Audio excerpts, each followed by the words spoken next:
bucket of provisions that we have in Finance Act has now been consolidated with their principal act under Nigerian Tax Act. So the Federal Tax Authority that will take charge of all federal government revenue generation in form of taxes of this nature, we now have their name called Nigerian Revenue Services and then NRS. If you go to Gambia, Ghana, and some other, I think I see something like that in Togo as well. They have just single body of this nature in which every other revenue organs of government comes together to do that which they should do instead of having multiplicity of organization, and they can now focus on that. Okay. Then the fourth one is Joint Revenue Service Establishment Act, and that act brings together federal, state, and local tax authority as one. But the current practice is that we have joint tax board. Joint tax board is just like, permit me to use association of tax authority within states and the one for federal. But one of the empirical issues that we have and professional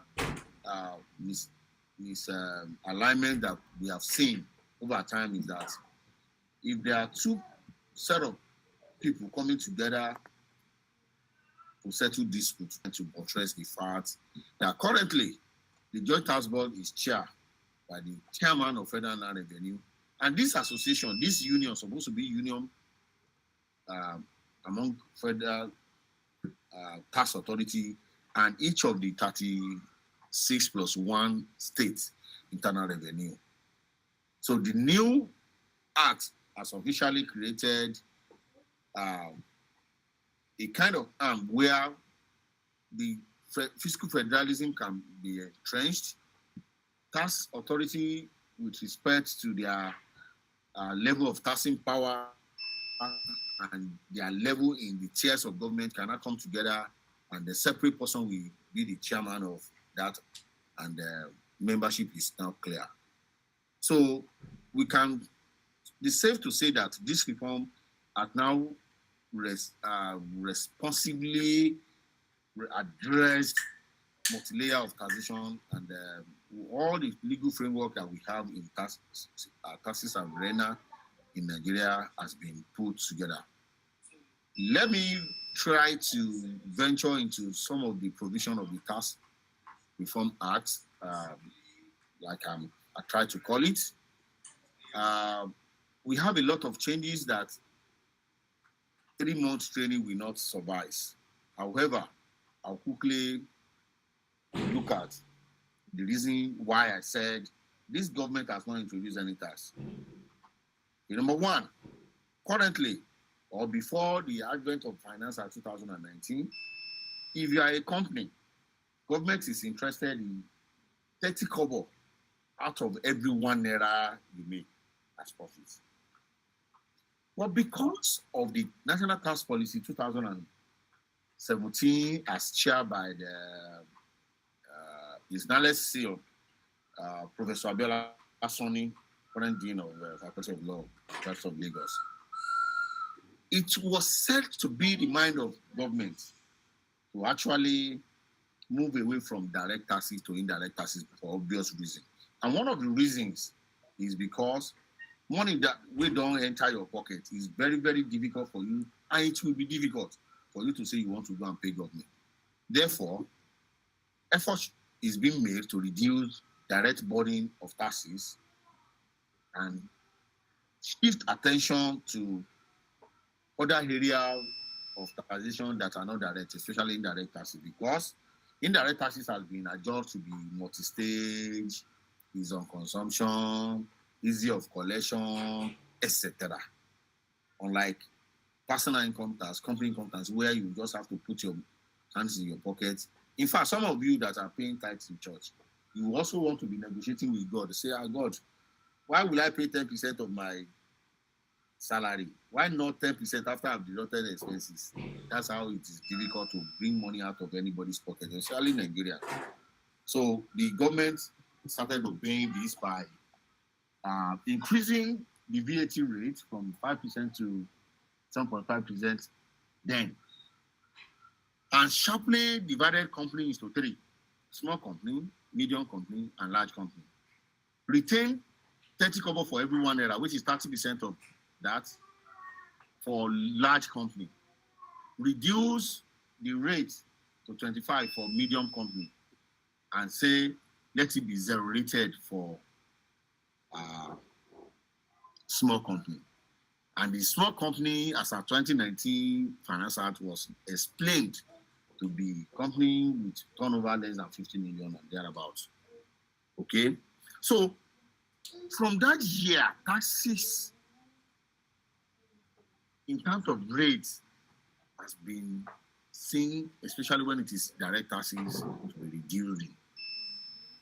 And because of the agitation and the fact that the citizen must be empowered, this tax reform, I am telling you that you must have heard it. It is not increasing taxes. It is now saying, instead of threshold of not paying taxes to the tune of 50 million or thereabout, let us increase it to 100.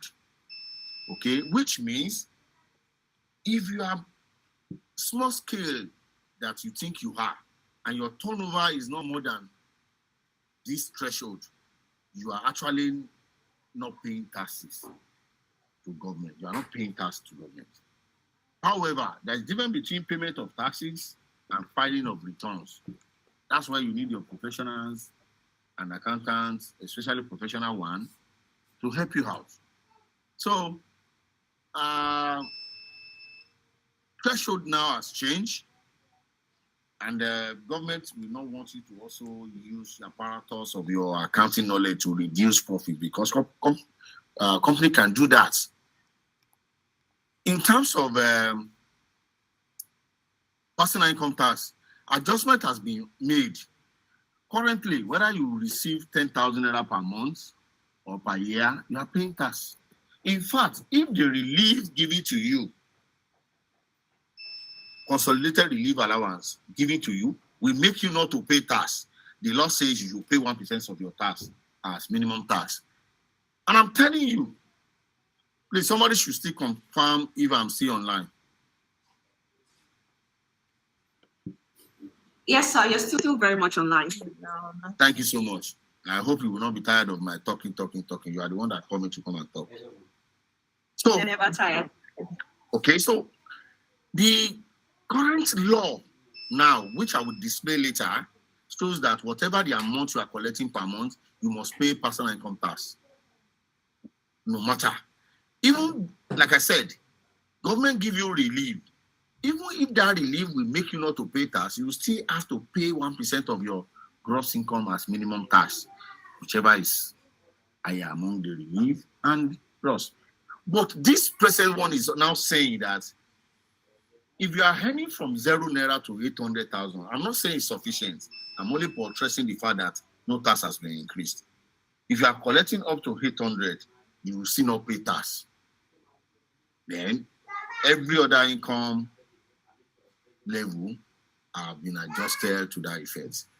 Let's talk about value-added tax. There has been harmonization and standardization.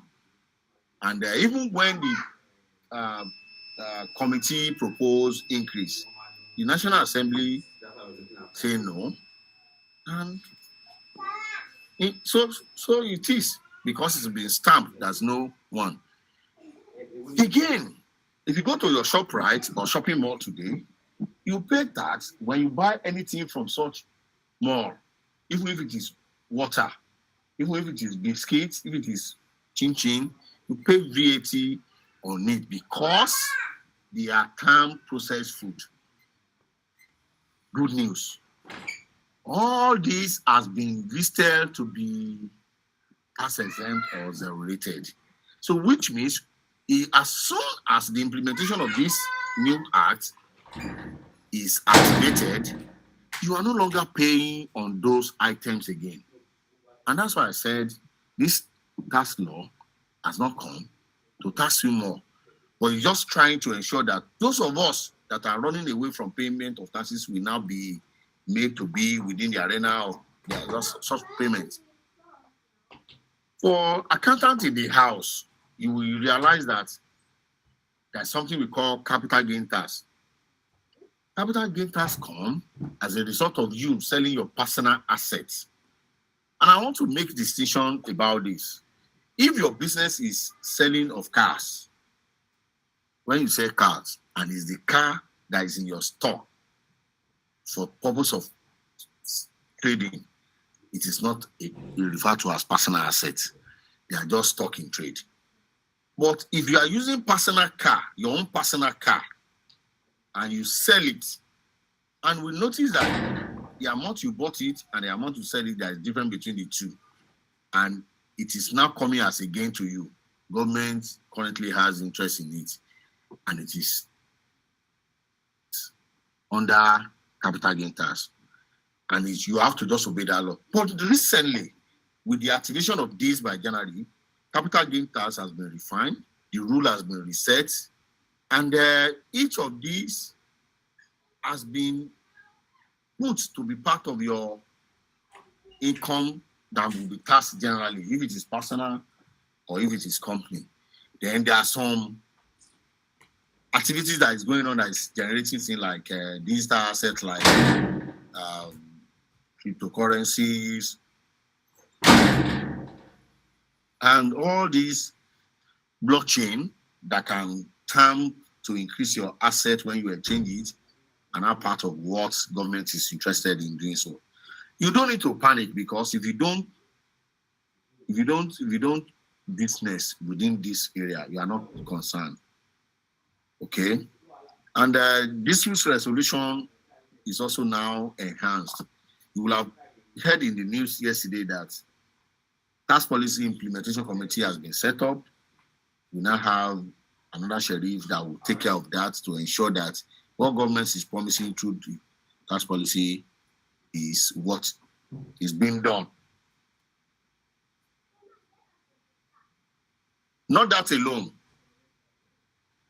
Government has created another bus stop for you where you can go in case tax authority to you misbehave in terms of assessment and demand for tax from you, and you feel that it's not correct and you don't want to go to court. You go to the office of tax ombudsman, and this office will help you take up your past issue and advocacy free of charge.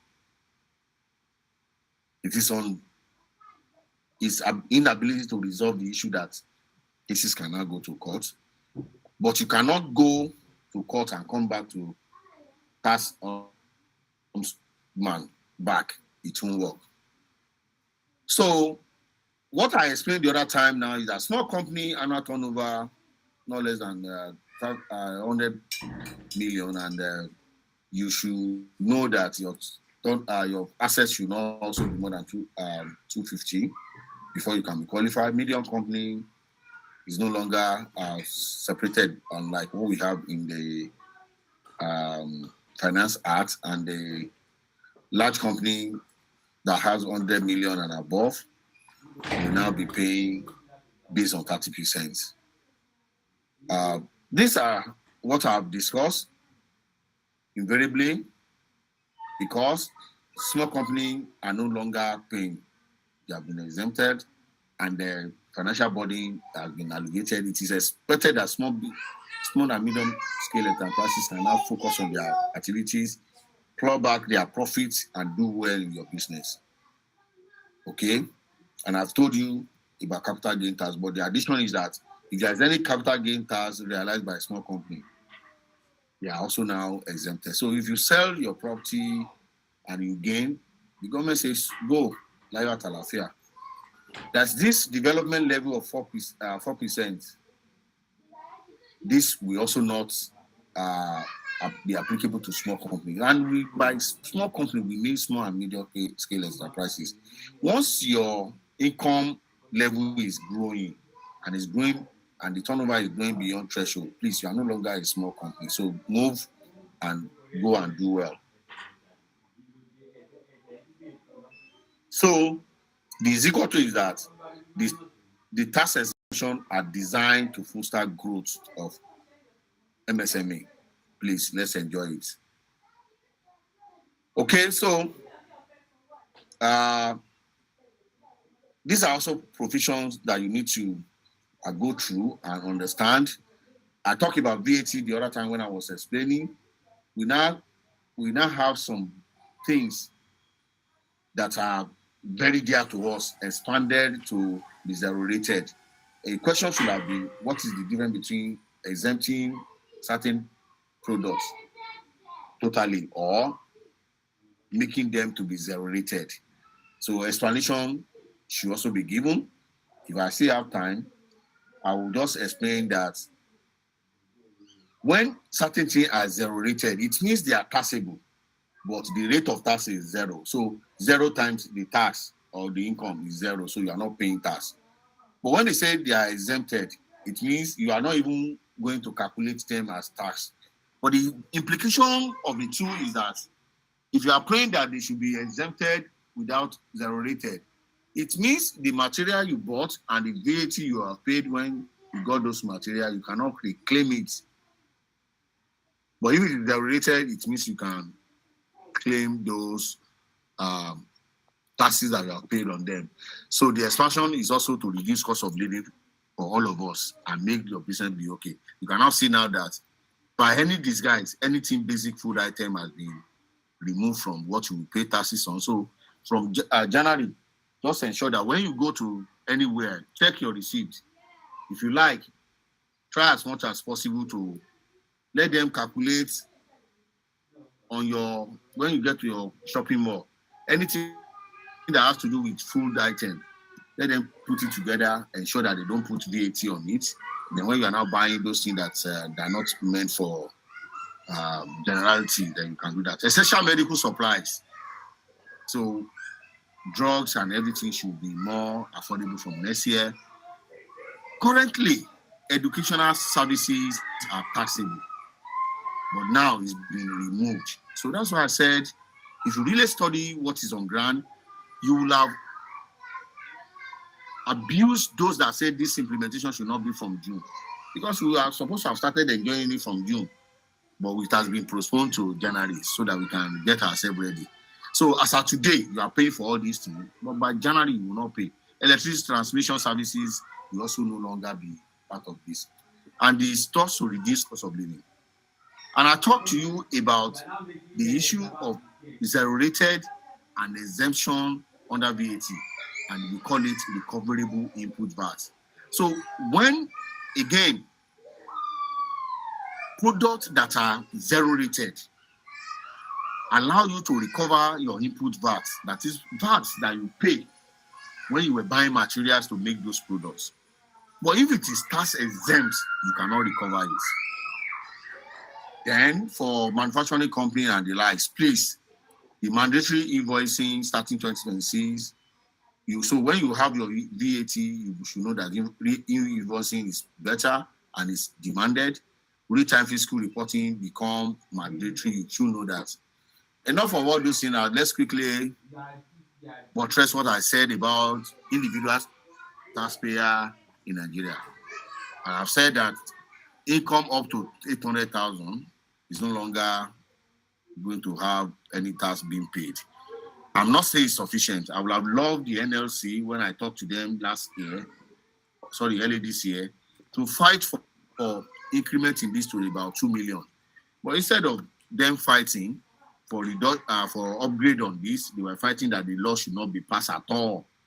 How would that be possible? Government want to do things, you think they will not do it. Should have just like National Assembly did, by tinkering and putting their hands in it, removing some things, they will have agitated to say income threshold should be increased to like 1.5 million or 2 million. Because if you look at minimum wage of 70,000 naira or 75, is already 840. So which means anybody on minimum wage will not enjoy this. But that's for the pay. But for artisans, MSME people, they will also benefit from it because they will not have any reason to pay taxes. Okay? We have the rent relief introduced and the consolidated relief allowance removed. If I still remember, consolidated relief allowance talks about 20% of income plus 200,000. But this time around, there's a cap of a 20% reduction from annual rent paid, which is capped at 500,000 instead of that. So, implication for all of you now is that when you rent your apartment, please collect receipts, sign appropriate agreement, because that will be what your employer will use to calculate your relief so that you don't pay all your money as taxes. Whatever the English and the meaning of it to you, please grab it and then seek for further explanation from your accountant. Okay, so we have what we call residency rule, which has now been reclassified in this act. Nigerian residents are now taxed on their worldwide income. And the issue of clarifying global income tax obligation is there. And the question is that, look, what is the meaning of worldwide income? I remember in my tax classes, I always tell them that your money, so far you are in Nigeria, will be taxed, whether you bring it to Nigeria, you get it in Nigeria, it is gotten from us outside, or anywhere you generate income, it is taxed. But residency rule is saying because you are in Nigeria, you pay your tax in Nigeria. For accountants in the house, they'll be very happy to know that we have two models for this. We have UN model and OECD model. Don't ask me for the meaning of UN and OECD because it's beyond this class, okay? The OECD model favors residency rule, saying that you pay your taxes to where you decide. If it's a state, you pay. If you are working in Lagos, but your house is in Mowe-Bafo, you are a resident of the state. If you are working in Mowe-Bafo, but your house is in Tollgate, Ibadan, you pay your tax to your state government. That's residency rule. But some other countries favor source rule or source model, which is UN model. Okay? That one is saying you pay taxes to where you generate such income. And that's what I want to say. So, what I was trying to tell you in English, in Turenchi the other time, I am now telling you now in alphabetical and with the aid of diagram. Look at number 1 to 10. If your salary is 840 annually, let's say we have deduction of 10%. Currently, your pay tax of 32,528. But by January, you will not pay any tax. And you say the tax law that we have is not good, that government is not bad. No, read. Because it's very difficult for Nigerians to understand something when it is in the paper. And we should not be part of those few people that don't understand. This is a picture of what the tax law is saying. Currently, if my salary is 840, I'll be paying 32,528,000 every year to government. But from next year, you will not pay anything. Okay? So, like that, and that's just it. So, if you look at the impact, okay, up to number 8 of people collecting up to 12 million naira, you're actually paying less taxes. It's only when you are collecting like 30 million, 18 million, 60 million that you will not pay more taxes, and that is progressiveness of taxes that we're talking about. So please screenshot this and tell those that are sending unnecessary WhatsApp something that government is bad. I'm not saying government is good though, but this tax reform is never a bad thing to us. Sir, we can't see your slide, the one that is moving. It's static on the front page, sir. Front page. Who did I offend? Oh yeah, I've been moving it since. Don't worry. So, but has it changed now? Yes, it has, sir. Okay. You Do you can see it in a full-fledged now? That's why I don't like Team. I like Zoom. Zoom will allow us to do this without. we Okay, can so ask you the question. this is the table I was showing you. I will allow 1 minute for us to study it.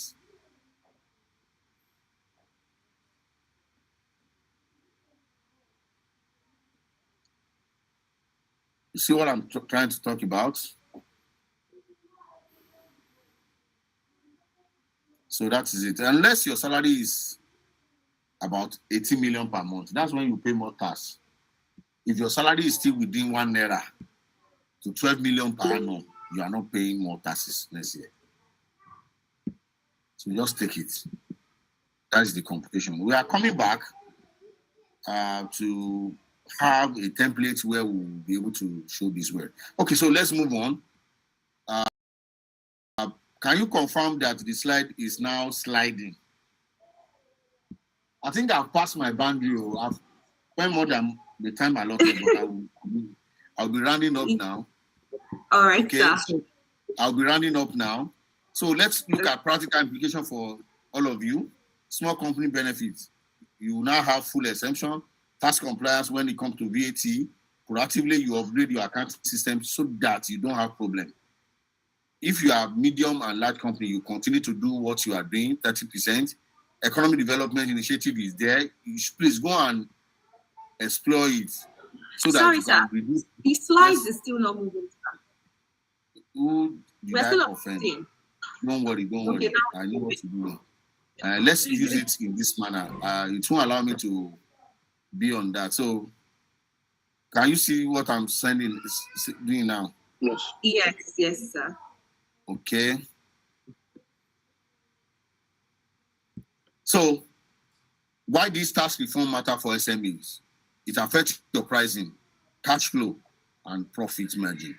So you must look for accountants, professionals.